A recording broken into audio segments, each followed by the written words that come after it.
اعوذ باللہ السمیع العلیم من الشیطان الرجیم بسم اللہ الرحمن الرحیم اللہم صلی علی محمد عبدک و رسولک علی المؤمنین والمؤمنات والمسلمین والمسلمات۔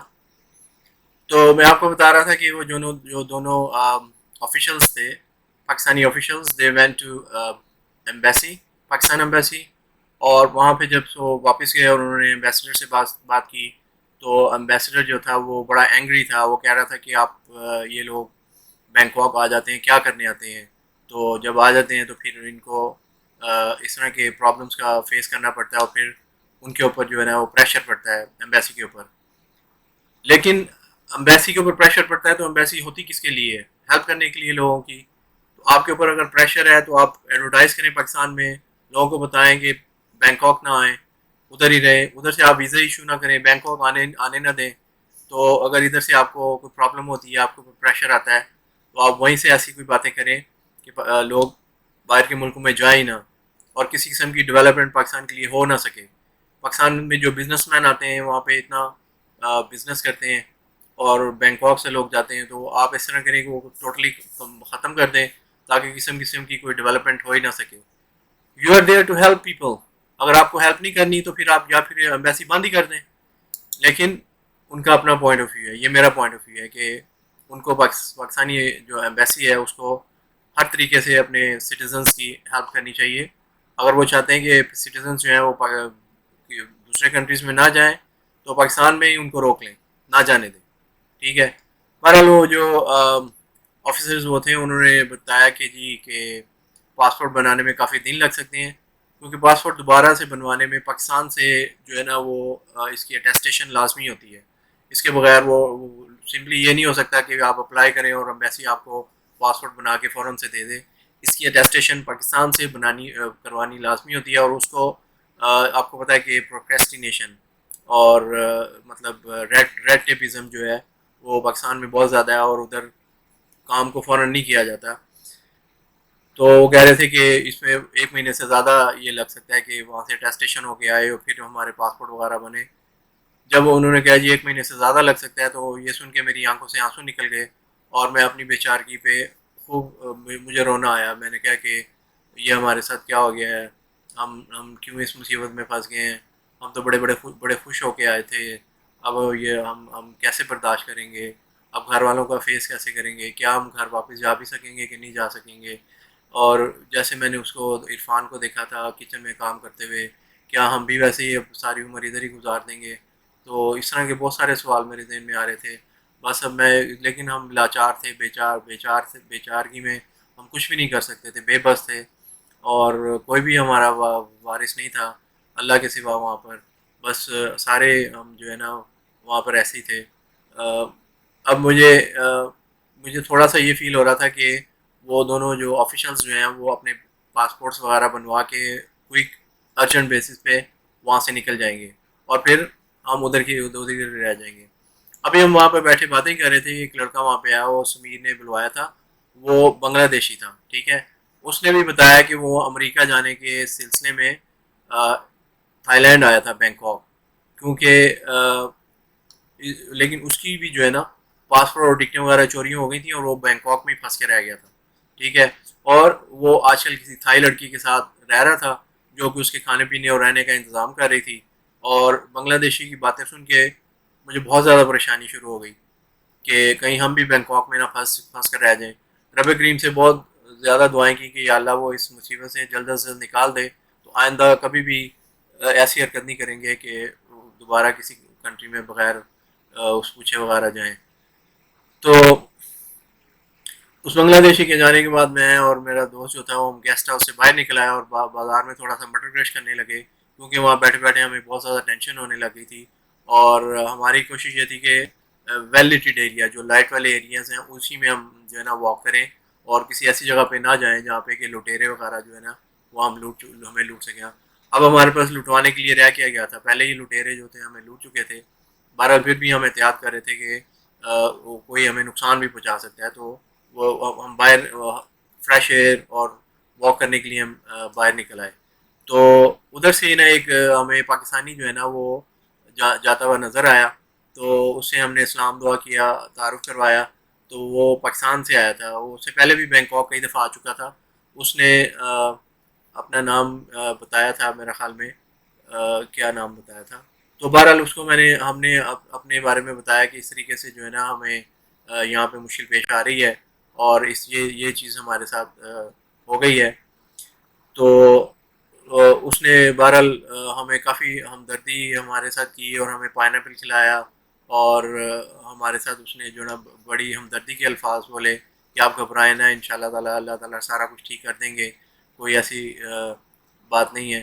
تو اس کے بعد اس نے ہمیں اپنے پاکستان کا ایڈریس دیا. اس کا نام ذوالفقار تھا، اور وہ شالم مارکیٹ میں ہول سیل کا بزنس کرتا تھا. ٹھیک ہے.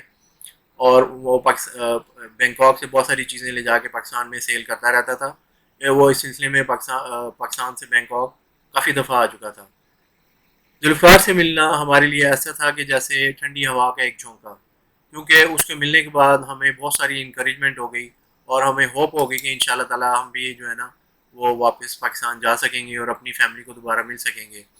بس یہی سوچتے ہوئے ہم واپس اپنے گیسٹ ہاؤس آ گئے. اب وہ ہمارے پاس باتیں کرنے کے لیے بھی، آپس میں باتیں کرنے کے لیے کچھ نہیں تھا، سوائے یہ کہ دعائیں مانگنے کے خوف اور پریشانی کی وجہ سے ہم نے کھانا پینا بھی بھول گئے تھے. اور جو کراچی والے بھائی تھے وہ بھی اپنے کمرے میں آرام کر رہے تھے، اور سارا گیسٹ ہاؤس بھی ایک بھوت بنگلے کی طرح لگ رہا تھا کہ کوئی بھی نہیں تھا.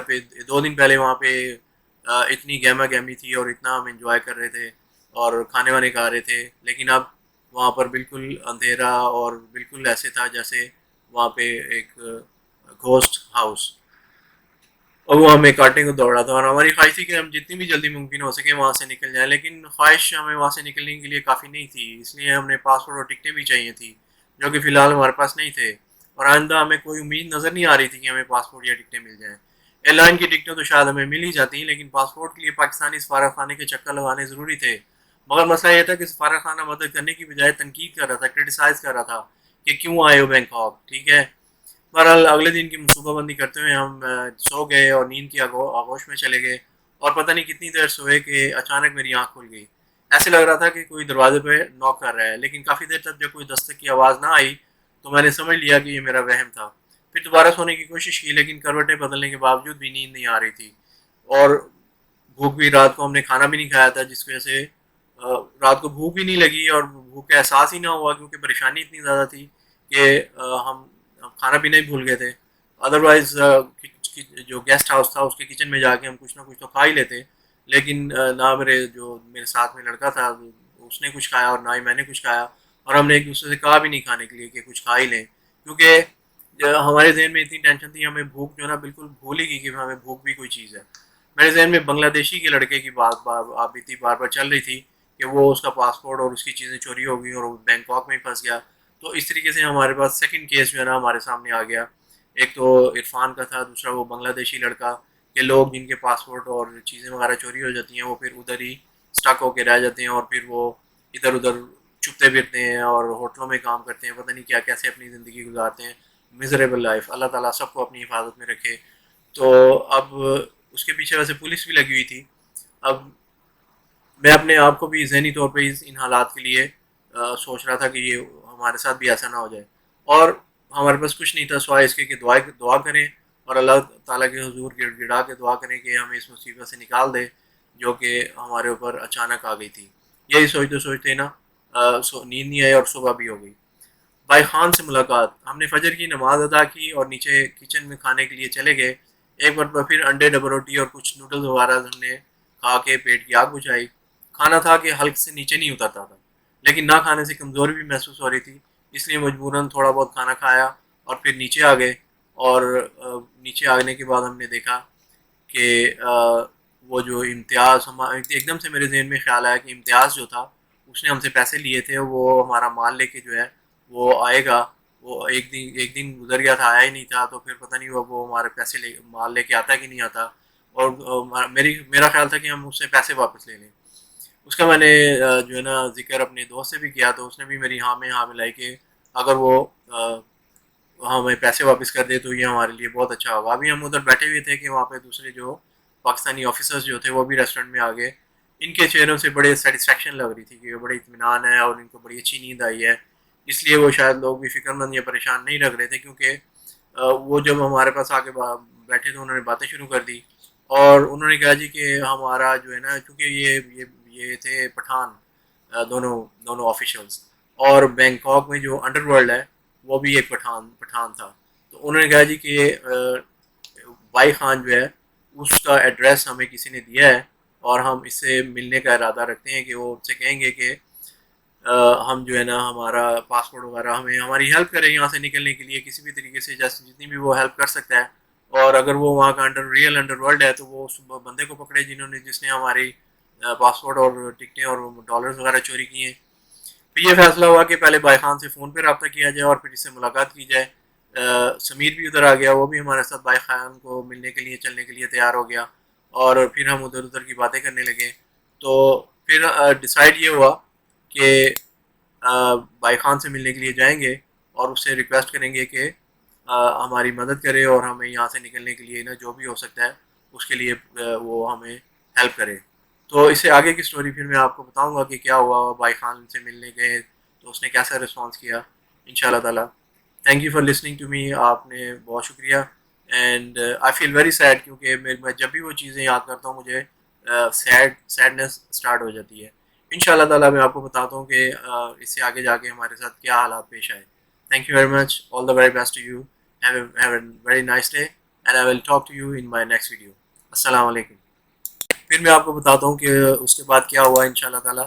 You stay with me and like کریں، سبسکرائب کریں اور اس بیل آئیکن کو پریس کریں اور شیئر بھی کریں اپنے دوستوں کے ساتھ. ٹھیک ہے، جتنی بھی میری ویڈیوز ہیں آپ شیئر کریں تاکہ آئندہ سے کوئی بھی جو ہے وہ کسی قسم کی پرابلم میں نہ پڑ سکے. لوگ اس طریقے سے جو ایکسپیرینسز ہیں ہم ایک دوسرے کو بتاتے ہیں، دوسرے لوگ سنتے ہیں. آپ نے تو سن لیا، آپ کیئرفل ہو گئے. آپ کوشش کریں کہ آپ کے فرینڈس، ریلیٹیوز، جاننے والے اور بھی لوگ جو ہیں وہ بھی اس طرح کے انسیڈنٹس کو سنیں اور کیئرفل رہیں تاکہ ان کو کسی قسم کا پرابلم نہ ہو. Okay, thank you very much. All the very best to you and I will talk to you in my next video. السلام علیکم.